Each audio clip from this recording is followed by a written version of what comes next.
Cuma saya pesen sama Netanyahu, habisi itu Hamas. Nggak ada lagi. Harus ditumpas Hamas. Setan. Thank you ya. Ini ya membuat banyak kemarahan lagi di domestik. Nah, cara ini akhirnya isu inilah yang akan dipakai oleh si Hamas. Ya, Hamas nggak punya cara lain lagi.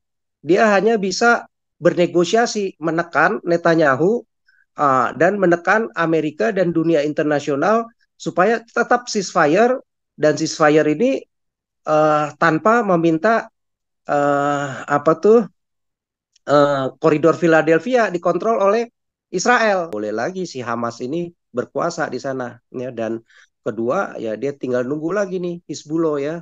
Kalau Hizbullah menyerang dengan ribuan roket, wah itu dihajar lagi mesti seperti kayak Hamas. Kalau sekarang kan Hizbullah dan Iran membatasi diri, dia juga mikir-mikir ulang ya. Kalau dia menyerang seperti Hamas gobloknya, ya akan jadi goblok juga pemimpinnya itu dihabisin juga sama Israel ya. Udah palang tanggung, apalagi kalau nanti pemilihan berikutnya yang menang Trump begitu ya. Kalau Inggris mungkin dengan pemerintahan baru sekarang yang sayap kiri ya udah nggak bisa diharapkan lah ya.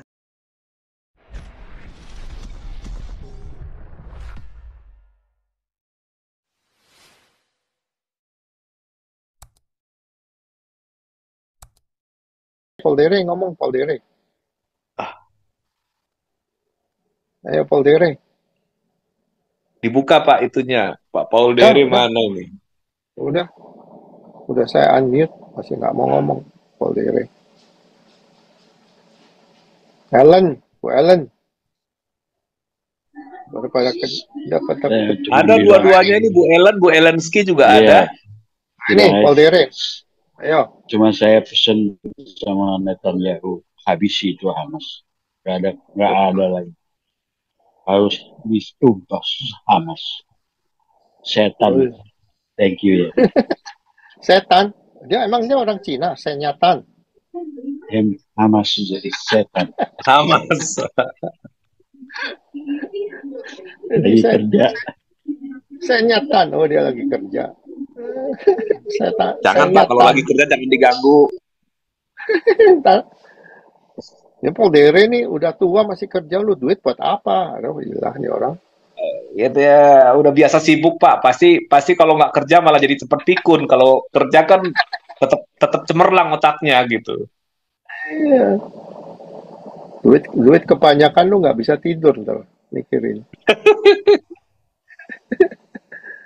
Ya kan?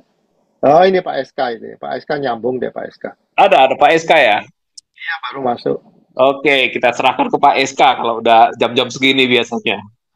Biasanya udah genjot deh. Ayo Pak SK, udah di-unmute. Ya, masuk. Belum, selamat malam. Jadi judul kita apa tadi tuh? Ya balik Hamas lah. Iya, kenapa tadi tuh si Hamas mau ini ya, apa tuh?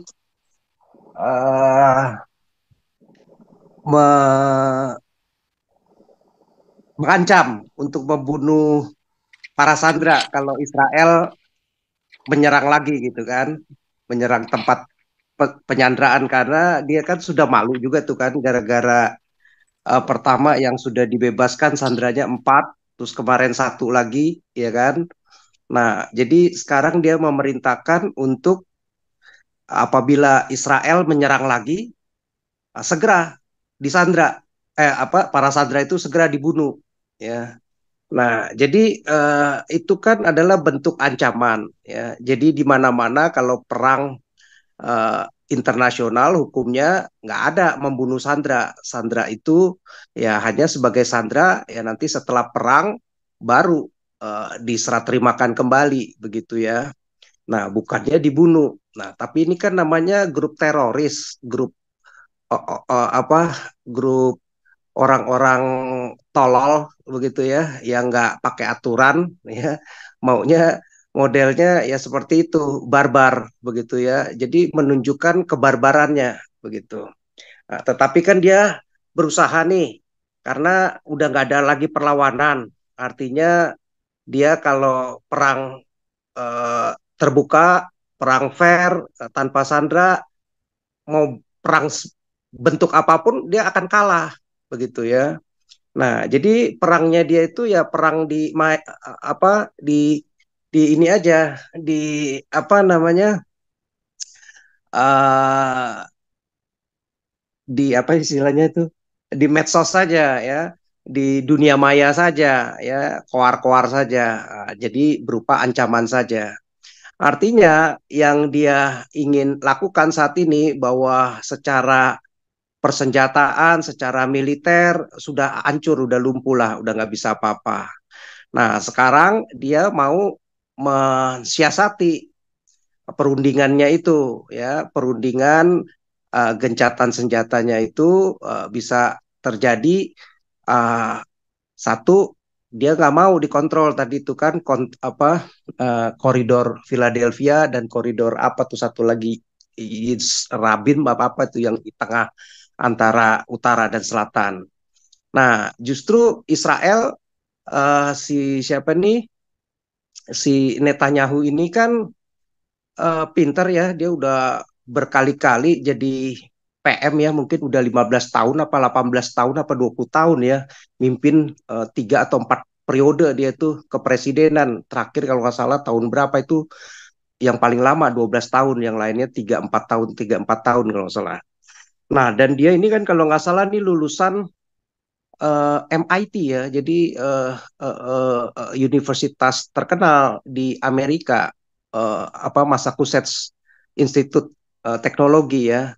Kalau nggak salah sarjana arsitektur.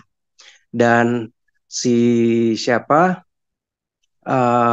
juga kalau nggak salah ambil manajemen juga di Harvard gitu. Waktu dia tinggal di Amerika keluarganya, kalau nggak salah dia ke Amerika kalau nggak salah setelah dia jadi IDF ya, artinya dikirim.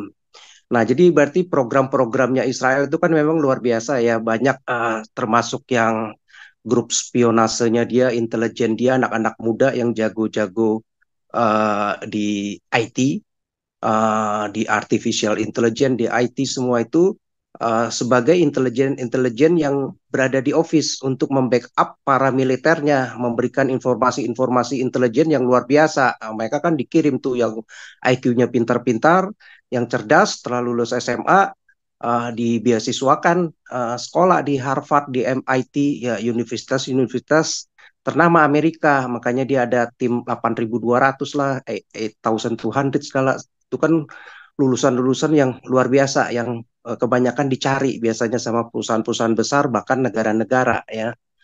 Nah, jadi ini si siapa nih, si Netanyahu ini sebenarnya anak bangsa Israel yang luar biasa ya. Jadi dari keluarganya juga kan itu kalau nggak salah keturunan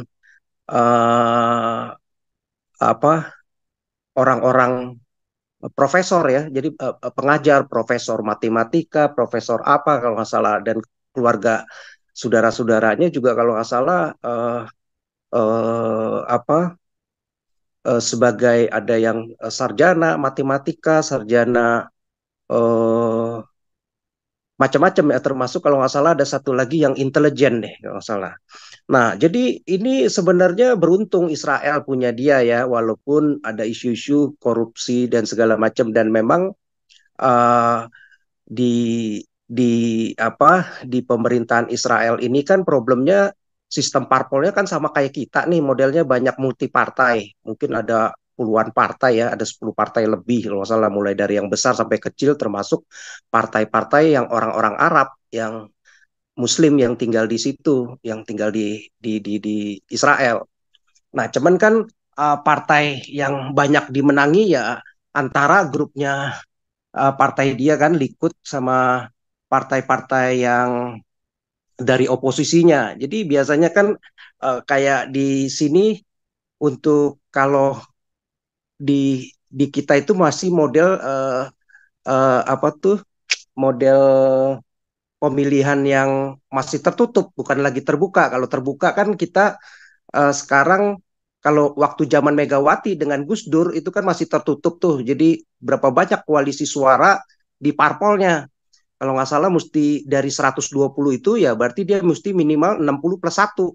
Begitu kan 120 suara di masing-masing parpol itu. Nah, kalau nggak salah parpol dia kan hanya dapat paling cuma berapa? Paling biasanya antara 20 sampai 30-an lah begitu ya, 32 paling banyak kalau nggak salah.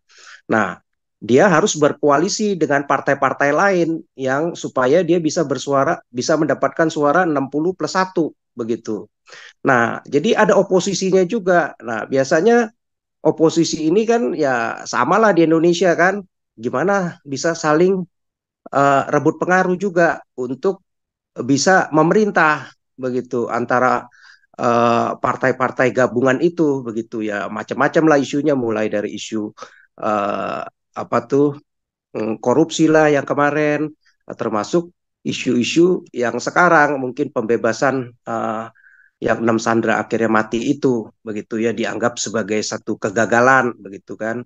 Tetapi kan si Netanyahu ini kalau nggak salah cukup besar, dia menangkan hampir kumpulan suaranya sekitar 64 suara koalisinya. Tapi kan dia mesti jaga nih antara partai-partai yang berafiliasi dengan dia begitu, karena suara dia kan cuma 32, jadi masih kurang 29, dia harus berafiliasi lagi dengan partai-partai lain. Nah, itu yang dia harus jaga, dan sementara partai-partai oposisi ya ya bisa lah dengan mendemonstrasi di domestik mungkin puluhan ribu sampai ratusan ribu ya, untuk mengerahkan supaya semakin Netanyahu ini jadi tidak populer lagi begitulah ya, artinya supaya bisa digulingkan begitu. Nah, dan demokrasi di Israel itu ya memungkinkan bisa saja dalam waktu yang berapa kali itu bisa pemilu beberapa kali begitu ya, apabila dianggap ada hal-hal yang dari parlemennya katakan bisa meminta untuk mengadakan pemilu lagi dipercepat begitu. Nah, ini yang mungkin akan menjadi konsiderasi juga Netanyahu begitu ya. Antara bagaimana kalau saya hajar habis-habisan si Hamas ini dan ada banyak kematian lagi nanti, isunya dengan para sandera ini ya membuat banyak kemarahan lagi di domestik. Nah, cara ini akhirnya isu inilah yang akan dipakai oleh si Hamas. Ya, Hamas nggak punya cara lain lagi.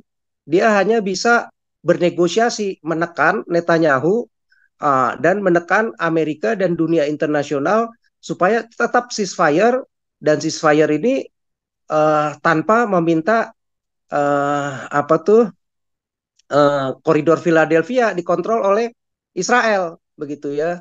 Nah, tapi ini kan bahaya kalau nggak dikontrol. Inilah yang membuat si Hamas akan menyusun kekuatan baru lagi begitu ya, kekuatan baru lagi dengan Iran dan proksi-proksinya yang lain untuk menyerang kembali nanti Israel. Akhirnya nggak beres-beres begitu, dan Netanyahu kan dia mantan komandan militer ya, udah di IDF, udah pengalaman luar biasa, dan background dia juga luar biasa, studinya di Amerika begitu. Jadi boleh dibilang ini presiden yang cukup cerdas ya, walaupun orang-orang Israel tuh rata-rata memang orang-orang yang cerdas, tetapi Netanyahu ini presiden yang cukup bagus ya. Jadi dari background dia militer, dia sebagai komandan, dia juga pernah melepaskan para sandera kalau nggak salah tahun berapa dia, waktu dia menjadi militer tahun 70-an atau apa ya. Nah, jadi dia banyak belajar begitu ya, di dunia militer juga dia banyak belajar, di arsitektur dan manajemen dia banyak belajar, belum lagi hal-hal yang lain. Jadi mental dia ini memang mental singa, maunya pokoknya nggak ada kata damai, dia mesti kontrol begitu ya. Nah, walaupun dimbangnya ya zaman-zaman sekarang karena banyak isu-isu HAM begitu. Jadi sebenarnya Hamas ini hanya pengecut ya, hanya ayam sayur, hanya tikus got ya, yang otaknya tuh nggak ada, punya kemampuan, tetapi mau memerintah begitu dengan manipulasi dan tangan besi dengan isu agama ya. Orang-orang kadrun ini ya memang IQ-nya 70 tapi mau memerintah ya, yang membuat kehancuran buat dunia begitu ya. buat Palestina sendiri, terutama di penduduk mereka yang di Gaza, begitu ya, ditekan setelah mereka memerintah harus mengikuti mereka, begitu ya. Nah, jadi memang nggak punya kemampuan lagi, udah habis, udah hancur-hancuran. Dia satu-satunya cara sekarang mengulur waktu bagaimana supaya negosiasinya Israel Netanyahu menyetujui untuk koridor Philadelphia itu nggak perlu lagi dikontrol. Nah, jadi lambat laun udah pokoknya Hamas bisa masuk lagi dan dia bisa memegang senjata lagi dan dia bisa menguasai wilayah itu dan menguasai orang-orang Gaza lagi, ditekan lagi supaya dia nanti rekrut lagi teroris-teroris baru, anak-anak yang masih bodoh-bodoh kan, yang masih ngikutin, masih bocah, nggak ngerti apa-apa, ya didoktrin lagi ya untuk memerangi Yahudi dan Israel. Jadi selama ada Hamas, ya nggak bakal akan ada damai ya. Selama ada Khamenei, ya nggak bakal ada damai. Selama ada Hizbullah Nasrallah, nggak bakal ada damai ya. Dunia itu nggak akan damai-damai begitu ya. Jadi ini memang mesti dihabisin begitu. Berapapun bayarannya, lebih baik sekarang dihabisin ya, dikontrol. Kalau perlu Gaza dikontrol lagi seperti West Bank begitu ya. Hamas sudah nggak ada lagi dan baru pelan-pelan setelah berapa tahun kemudian sudah merasa aman bisa terkontrol, baru mungkin mesti